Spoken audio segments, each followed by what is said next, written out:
Welcome to my classes. अपन discuss कर रहे थे क्लास 12 का चैप्टर 3 के बारे में, जिसके एक्सरसाइज 3.2 अपन डिस्कस कर रहे थे। क्वेश्चन नंबर 18 तक डिस्कस कर लिए थे। इस वीडियो में अपन डिस्कस करेंगे क्वेश्चन नंबर 19 के बारे में। तो चलिए स्टार्ट करते हैं। क्वेश्चन नंबर 19 में आपको गिवन क्या है, सबसे पहले तो वो देखिए आप कि a trust fund has 30,000 rupees that must be invested in the two different type of the bond। यानी दो टाइप के बॉन्ड है, उनमें कितना इन्वेस्ट हो रहा है, 30,000 रुपीज इन्वेस्ट हो रहा है। लेकिन ये नहीं पता है कि कौन से बॉन्ड में कितना हो रहा है, कौन से बॉन्ड में कितना हो रहा है। लेकिन दोनों में मिला के 30,000 रुपीज क्या हो रहा है, इन्वेस्ट कर रहा है। द फर्स्ट बॉन्ड पे 5% इंटरेस्ट पर ईयर, की फर्स्ट बॉन्ड की जो रेट है, जो इंटरेस्ट की रेट है वो कितनी है, 5% है, ठीक है। एंड द सेकेंड बॉन्ड पे 7% interest per year using the matrix multiplication, यानी आपको यूज करना है मैट्रिक्स गुणन का। Determine the how divided the 30,000 the two types of bond, यानी 30,000 को अपन दो टाइप में कितना कितना बांट सकते हैं। If the trust fund must obtain and the annual total interest, यानी आपको जो एनुअल टोटल इंटरेस्ट गिवन है दोनों बॉन्ड का। तो देखो सबसे पहले तो अगले ने ये नहीं बोला है कि कौन से में। टोटल अमाउंट तो अपन जानते हैं कि जो टोटल अमाउंट है आपकी, टोटल अमाउंट ये कितनी है ना, आप लिख देना टोटल रुपए, ये कितने आपके 30,000, ये तो टोटल हो गई। लेकिन फर्स्ट बॉन्ड में कितना इन्वेस्ट हो रहा है वो नहीं पता है, तो मैं लिख सकता हूं इसको कि लेट की माना लेट इन्वेस्ट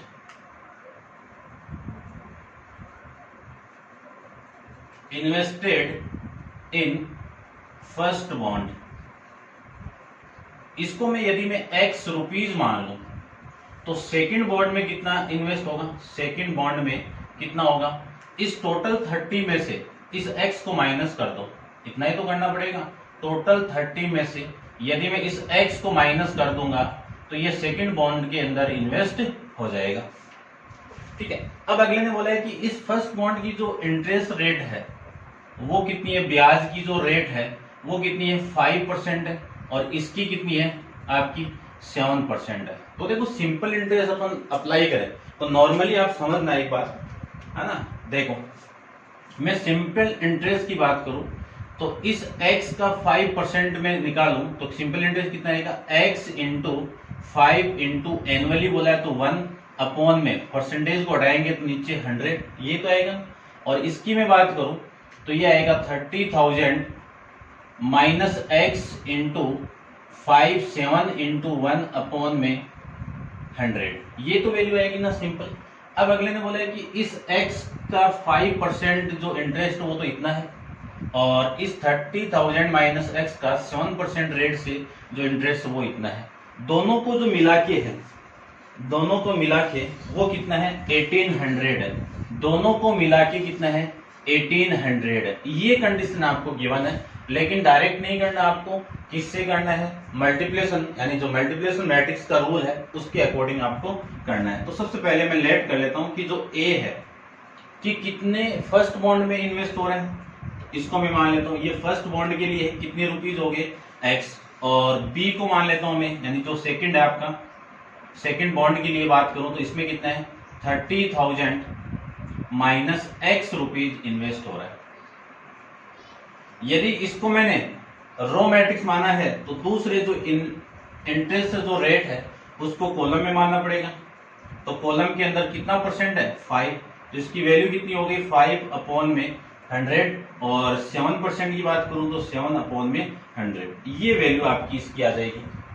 ये बॉन्ड के लिए हो गया, और ये इसके बॉन्ड के ऊपर जो इंटरेस्ट रेट है उसकी वैल्यू आ जाएगी। आपको टोटल इंटरेस्ट बोल दिया अगले ने, तो इन दोनों को टोटल करेंगे तो AP आएगा, और ये AP की वैल्यू क्या आएगी, इन दोनों का मल्टीप्लाई, इन दोनों को मैं मल्टीप्लाई कर दूं तो आपकी जो A की वैल्यू तो कितनी है x, और B इसकी वैल्यू 30,000 माइनस x, ये इसकी वैल्यू। अब B की वैल्यू पुट कर दीजिए, ये 5 अपॉन में 100 और ये 7 अपॉन में 100, ये वैल्यू आपकी इसकी आ जाएगी। यहां से जो टोटल इंटरेस्ट, ये क्या है आपका AB है, ये क्या है टोटल इंटरेस्ट है। इस टोटल इंटरेस्ट की वैल्यू फर्स्ट के अंदर में बात करूं तो फर्स्ट के अकॉर्डिंग कितना है 1800, तो ये फर्स्ट के अकॉर्डिंग, ये तो हो गई इक्वेशन, इसको मैं इक्वेशन मान लेता हूं। अब मैं स्टार्ट करता हूं फर्स्ट, जो आपका फर्स्ट पार्ट है ना, अगले ने बोला है कि इन दोनों टोटल जो इंटरेस्ट लग रहा है फर्स्ट कंडीशन में क्या है, वो कितना है टोटल इंटरेस्ट आपका 1800, 1800 रुपये है। तो AB की वैल्यू आ गई, यानी यहां से जो इंटरेस्ट आया, ये इंटरेस्ट था आपका, ये जो वैल्यू आपकी ये आई, तो इसको मैं x और ये 30,000 माइनस x, ये तो मैट्रिक्स, और इसके मल्टीप्लाई में ये 5/100 और ये 7/100, इसकी वैल्यू किसकी इक्वल आ गई 1800 के इक्वल आ जाएगी। अब मल्टीप्लाई करता हूं, इस पूरी रो का इस कॉलम के साथ मल्टीप्लाई कर दीजिए, तो x का इसके साथ मल्टीप्लाई 5x/100 और प्लस इसका मल्टीप्लाई इसके साथ में, तो 30,000 माइनस x का 7 के साथ मल्टीप्लाई अपॉन में कितना आएगा 100। देखो इसको सोल्व करोगे तो ये आएगा पोर्शन आपका, तो टोटल इंटरेस्ट कितना है 1800 है। वापिस आप एलसीएम लेके इसको सोल्व कर दो, तो उधर 100 को भेज दो, यहां से जो वैल्यू आपकी आएगी वो कितनी आएगी 5x प्लस इस 7 को इधर मल्टीप्लाई कर दो, तो कितना आएगा 21 और ये आपके 4 0, यानी 2,10,000 और ये कितना आपका 7x। ठीक है, ये 100 उधर मल्टीप्लाई होगा तो वैल्यू आ गई 1,80,000, ये वैल्यू आपकी आ जाएगी। 5x माइनस 7x कितना माइनस का 2x इक्वल टू, ये उधर जाएगा तो वैल्यू कितनी आएगी, चलो भेज दो, कितनी आएगी 80, यानी 180,000 और ये आ जाएगी वैल्यू आपकी, माइनस होगा इधर जाके तो 210,000, ये लो। तो यहां से जो -2x की जो वैल्यू होगी वो माइनस का 30,000 होगी, माइनस से माइनस कैंसिल आउट, इस 2 से मैं कैंसिल आउट कर दूंगा, तो x की कितनी वैल्यू आ गई 50,000 रुपीज आ जाएंगे। यदि x के 50,000 रुपीज आ गए तो ये ले रहा हूं मैं, सेकेंड बॉन्ड के अंदर कितना आएगा, यानी 30,000 माइनस x, इस पूरे की वैल्यू आ गई 30,000 माइनस 15,000, तो 30,000 माइनस 15,000 कितना 15,000 रुपीज। ठीक है, यानी फर्स्ट बॉन्ड के अंदर कितना इन्वेस्ट हो रहा है 15,000, सेकंड बॉन्ड के अंदर कितना इन्वेस्ट हो रहा है आपका 15,000। इन दोनों पे जो इंटरेस्ट मिला के होगा किस रेट से 5% और 7% की रेट से कितना इंटरेस्ट होगा 18,000 होगा। आप निकाल लो कि 15 का 5% निकाल लो, इस 15 का 7% निकाल लो, ठीक है ना, दोनों सेम वैल्यू है, आगे पीछे कर सकते हैं। तो ये था आपका 19 का फर्स्ट पार्ट। डिस्कस करते हैं अपन इसके नेक्स्ट सेकंड पार्ट पे। तो सेकंड पार्ट के अंदर जो इंटरेस्ट आपको दिया हुआ है ये चेंजेबल है, ये वैल्यू कितनी है 2000 है, ये 2000 तो ये 2000 ये लीजिए, और ये इधर मल्टीप्लाई होगा तो 2 लाख हो गया, ये लीजिए 2 लाख, और ये आपकी वैल्यू 2 लाख 1 G 2 3 4 5, ये लीजिए। इसको माइनस कर दो तो वैल्यू कितनी आएगी माइनस का 10 लाख 10,000, माइनस से माइनस कैंसिल आउट और डिवाइड करोगे तो वैल्यू आपकी कितनी आ गई 5,000। यदि 5,000 इसकी वैल्यू, ये सेकंड की बात कर रहे हैं अब अपन, यहां पे मैं पुट कर दूं 5 को तो ये वैल्यू कितनी आ गई 25। ठीक है, आप कैलकुलेट कर लेना कि x इस 5,000 का 5% और 25,000 का 7%, इन दोनों का आप ऐड करोगे इंटरेस्ट की वैल्यू को तो 2,000 ही आएगा। ठीक है, तो ये था आपका क्वेश्चन नंबर 19 वर्ड प्रॉब्लम थी। अब अपन डिस्कस करते हैं क्वेश्चन नंबर आपका है 20 के बारे में। तो आप वीडियो पॉज करो और इसको नोट डाउन कीजिए।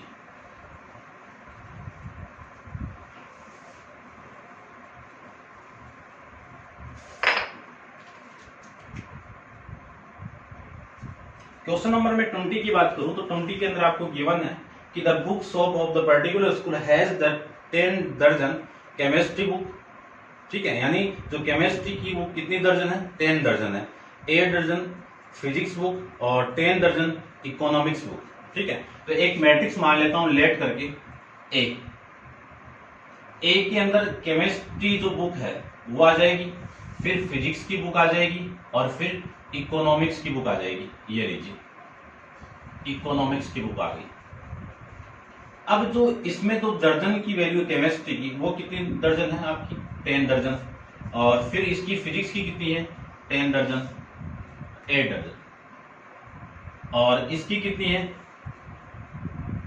आपकी ये 10 दर्जन इकोनॉमिक्स, ठीक है। इकोनॉमिक्स यानी अर्थशास्त्र। देयर सेलिंग प्राइस, इसकी जो सेलिंग प्राइस है वो कितनी है, जो सेलिंग प्राइस की जो आपकी, इसको मैं रो में किया है तो आपकी जो बी मैट्रिक्स है इसको किस में कर दो, कॉलम में कर दो। तो इसकी जो सेलिंग प्राइस है वो कितनी है, ये रुपीज में आएगा 80, फिर 60, फिर 40। क्या बोला, each respectively find the total amount the book shop will receive from selling all the book using matrix algebra, ठीक है ना। अगले ने बोला कि जो selling price of the 80 rupees किसके, केमिस्ट्री की बुक के, 60 रुपीज किसके हैं, फिजिक्स के बुक के, 40 रुपीज किसके, इकोनॉमिक्स ईच, यानी एक बुक की रेट है, प्रत्येक बुक की कितनी रेट है आपकी, 80 रुपीज, और फिजिक्स वाले की 60 और इसका 40, ये यानी एक बुक की रेट है। और यहाँ पे आपको क्या दी हुई है, दर्जन, ये जो वैल्यू वो रुपीज में है, ठीक है। दर्जन है आपकी, तो मैं इसको एक ही यानी बुक में कन्वर्ट करूंगा कि कितनी बुक है, तो 12 से अपन जानते हैं कि 1 दर्जन इक्वल टू 12 यूनिट ये होती है, ठीक है। तो आपकी जो ए मैट्रिक्स है वो कितनी आएगी, जो केमिस्ट्री की बुक कितनी आ जाएगी, 10 इंटू 12, और ये 8 इंटू 12, और ये 10 इंटू 12, ये तो इसकी वैल्यू आ गई। मल्टीप्लाई करवा देते हैं अपन, तो ये वैल्यू 120, ये वैल्यू कितना आ जाएगा 96, और ये वैल्यू कितनी आ गई 120। ये तो हो गई टोटल बुक हो गई कि केमिस्ट्री की बुक कितनी है 120, फिजिक्स की बुक कितनी है 96, और 120 किसकी बुक है, इकोनॉमिक्स की। इस एक बुक की रेट केमिस्ट्री कितनी है 80 रुपीज, एक बुक की रेट फिजिक्स की कितनी है 60, और एक इकोनॉमिक्स की बुक की रेट कितनी है आपकी 60। यदि मैं इन दोनों को मल्टीप्लाई करवा दूं तो टोटल अमाउंट आ जाएगी, और आपको क्या फाइंड आउट करना था, टोटल अमाउंट ही फाइंड आउट करना था। तो टोटल अमाउंट कैसे आएगी, यदि मैं इन दोनों को मल्टीप्लाई कर दूं तो मल्टीप्लाई कर दीजिए। ए की वैल्यू कितनी है 120, 90 और 96, और ये 120, और फिर आपकी जो एक बुक की रेट है उससे मल्टीप्लाई करवा दीजिए 80, 60 और 40। तो यहां से जो वैल्यू आएगी इस पूरी रो को इस कॉलम से मल्टीप्लाई करना है, सिंपल सा। तो 120 into 80 plus 96 into 60 plus 120 into 40, ये वैल्यू आपकी यहां से आ जाएगी, ठीक है। इतना आप समझ गए होंगे। अब देखो 12 को मैं 8 से मल्टीप्लाई करूं तो 96 और 2 जीरो आपको दिख रहे हैं, और ये 36 और ये 54 और 54 और 3 57 और ये 0 प्लस 12 चौक 48 और ये 0। तो देखो ये 0 0 नजर आ रहे होंगे और यहाँ पे 6 आ रहा है, तो ये 0 6 आ गया, ठीक है। ये 8 और 8 और 6 14, 14 और 7 21, 21 का 1 कैरी कितना आपका 2, ये 9 और ये 9 9 9 9 18 और 18 और 2, ये लो, ये टोटल रुपीज हो जाएंगी जो बुक की रेट है, टोटल बुक की रेट, ठीक है। तो देख लेता हूं एक बार आंसर में क्या गिवन है आपको, ठीक है भाई। ये आपका नेक्स्ट करते हैं डिस्कस। नेक्स्ट देखो ऑब्जेक्टिव टाइप है, लेकिन समझना है कि आंसर कैसे निकलता है, ठीक है ना। देखना ध्यान से, आता है तो बहुत अच्छी बात है, नहीं आए तो ध्यान से देखना, वैसे आएगा नहीं आपको, समझना है, ध्यान से समझना।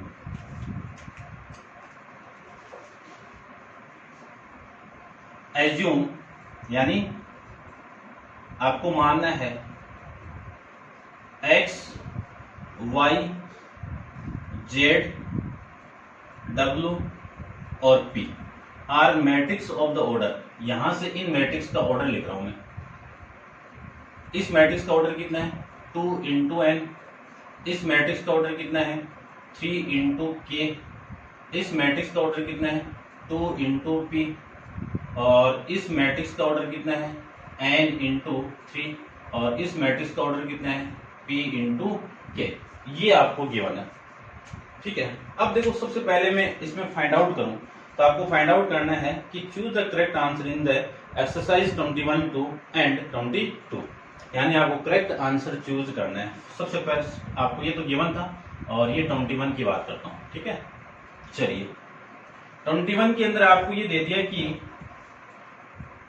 The restriction on n k p, यानी इनके अंदर आपको बताना है और ये p, so that p y plus डब्ल्यू वाई विल बी डिफाइन, यानी ये किस वैल्यू, यानी इनकी क्या वैल्यू पे ये डिफाइन होगा, ठीक है। अब देखो सबसे पहले तो अपन बात करें, यहां से ये पी वाई क्या आपकी मैट्रिक्स है, इन दोनों मैट्रिक्स को आप मल्टीप्लाई करोगे तो आपकी मैट्रिक्स आएगी, इन दोनों से भी मैट्रिक्स आएगी। ये मैट्रिक्स है, ये भी मैट्रिक्स है, इनको जोड़ना है, ऐड करना है। ऐड कब होगी, जब इसका ऑर्डर और इसका ऑर्डर क्या हो, सेम हो, तभी तो ऐड कर पाएंगे। तो ऑर्डर यदि सेम हो, वहां से अपन क्या निकालेंगे, इनकी वैल्यू फाइंड आउट करेंगे। तो चलिए देखो फाइंड आउट करते हैं। इसमें ऑप्शन देख लो आप, फर्स्ट है, बी है, फिर ए है, बी, सी, और ये आप चेक कर देंगे, ठीक है। निकालते हैं अपन वैल्यू, देखना ध्यान से। यदि मैं इस P का ऑर्डर लिखूं तो इस P का ऑर्डर कितना है P इंटू के, ये क्या। इस Y का ऑर्डर कितना है Y, ये कितना है 3 इंटू के, समझ गए होंगे। फिर प्लस ये तो इसका हो गया। इस W का ऑर्डर क्या है N इंटू 3, और फिर इस ये W का और ये Y का ऑर्डर क्या आपका 3 इंटू के, समझ गए होंगे। अब अपन जानते हैं कि जब दोनों मैट्रिक्स को मैं मल्टीप्लाई करूं तो ये जो पास वाली वैल्यू है ना, ये हमेशा इक्वल आती है। तो समझ गए होंगे, देखो के की वैल्यू तो आ गई आपके पास में, क्या क्यों, अगले ने साफ बोला इन दोनों का मल्टीप्लाई, इन दोनों का मल्टीप्लाई तभी होगा जब इस के की वैल्यू 3 हो। यदि के की वैल्यू 3 है तो यहां से जो वैल्यू आएगी, जो मैट्रिक्स आएगी पी वाई, इसका ऑर्डर क्या होगा पी, ऑर्डर लिख रहा हूं मैं ओनली, पी के होगा, इसका ऑर्डर क्या होगा पी के। फिर इनको ऐड करना है, इनको ऐड करना है तो यहां से इन दोनों का मल्टीप्लाई करना, तो यहां से जो ऑर्डर का मैट्रिक्स आएगा वो क्या आएगा एन क्रॉस के, ये क्या आएगा, आएगा कि नहीं आएगा। अब अपन जानते हैं कि ये मैट्रिक्स का ऑर्डर ये है, इस मैट्रिक्स का ऑर्डर ये, इन दोनों के मल्टीप्लाई का ऑर्डर है क्या। अब इनको जोड़ना है, ऐड करना है, ये तो ये मैट्रिक्स और ये मैट्रिक्स कब ऐड होगी, जब ये ऑर्डर और ये ऑर्डर सेम हो, एकदम सेम होगा। एकदम सेम कब होगा, जब इन दोनों की वैल्यू इक्वल हो, के इक्वल टू कितना एन, और ये दोनों आपस में इक्वल हो, तो पी की वैल्यू कितनी के। अब देखो जो आंसर आया हुआ है वो क्या क्या गिवन है, के की वैल्यू कितनी है आपकी 3, ठीक है। इन्हीं का तो दिया हुआ है ना एन के पी, बस ये लिख लीजिए। अब देखो फर्स्ट के अंदर के इक्वल टू ये, ठीक है, और पी इक्वल टू एन, इन दोनों इक्वेशन से क्या लिख सकता हूं, इन दोनों इक्वेशन से लिख सकता हूं ना P इक्वल टू एन, इन दोनों इक्वेशन से P इक्वल टू एन लिख सकता हूं। चलिए ये तो हो गया, तो ये तो हो गया अपना सही है। बी देखो K is the arbitrary constant और P इक्वल टू 2, ये आपका आर्बिट्री कांस्टेंट नहीं है, K की वैल्यू फिक्स, आर्बिट्री कांस्टेंट की वैल्यू क्या है, अलग अलग वैल्यू आ जाए उसको आर्बिट्री कांस्टेंट कहते हैं, स्वेच्छा अचर कहते हैं। और P की वैल्यू क्या है आपकी K है, और अगले ने क्या बोला 2, तो ये तो आपका करेक्ट नहीं है। C भी आपका करेक्ट नहीं है और D भी आपका करेक्ट नहीं है, क्योंकि P की वैल्यू अपने पास नहीं है, K की वैल्यू 2 नहीं आ रही, 3 आ रही है, फिक्स वैल्यू आ रही है। तो इन दोनों कंडीशन के अकॉर्डिंग इसका जो आंसर होगा वो क्या होगा आपका A होगा। किससे निकाला मैंने वो देख लीजिए। ये कब आएगा समझ में, जब इसका जो बेसिक पार्ट वो आपको समझ में आएगा। क्यों, क्योंकि दो मैट्रिक्स का ऑर्डर यानी दो मैट्रिक्स का मल्टीप्लाई है, तो वहां से अपन ऑर्डर कैसे फाइंड आउट करते हैं वो पता होना चाहिए। जब दो मैट्रिक्स और दो मैट्रिक्स आपके सेम ऑर्डर की हो तभी वो ऐड हो पाएगी, अदरवाइज वो ऐड नहीं हो पाएगी। ठीक है, अब अपन डिस्कस करते हैं 22 के बारे में।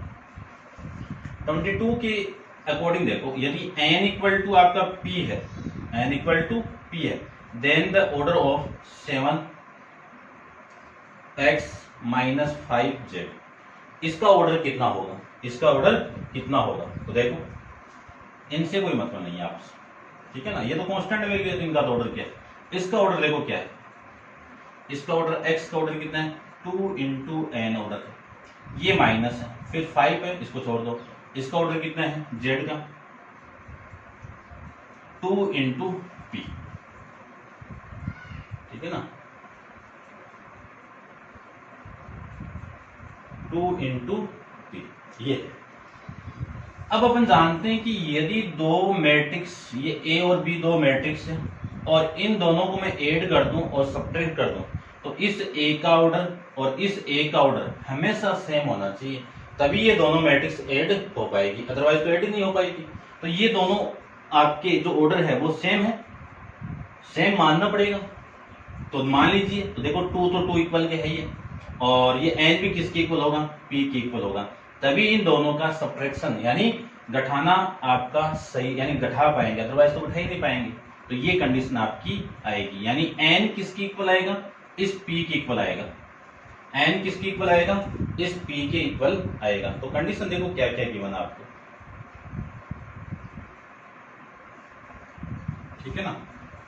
तो ये आपकी अगले ने बोला है कि इनको अपन घटा रहे हैं, तो ये कंडीशन या फिर ये कंडीशन, ये दोनों आपस में इक्वल होगी। तो क्या लिख सकता हूं मैं, 2 into n equal to 2 into n, क्योंकि ऑर्डर सेम होगा तभी अपन इनको घटा पाएंगे, सब्ट्रैक्ट कर पाएंगे। अब देखो फर्स्ट के अंदर p क्रॉस 2 है, यहाँ पे क्या है 2 क्रॉस p, ऑर्डर चेंज नहीं कर सकते अपन, तो ये तो नहीं है। सेकंड के अंदर ये आ गया तो ये सही है। थर्ड के अंदर n क्रॉस 3 ये है नहीं है, और डी के अंदर आपका p क्रॉस n ये भी नहीं है। तो आपका करेक्ट आंसर क्या आ गया, बी ऑप्शन का वाला आ गया। ये आता तो ये भी सही है, ठीक है ना, यदि ऑप्शन में ये है तो ये भी सही है, और ये है तो ये भी सही है। ठीक है, समझ गए होंगे कैसे अपन ऑर्डर फाइंड आउट किया है।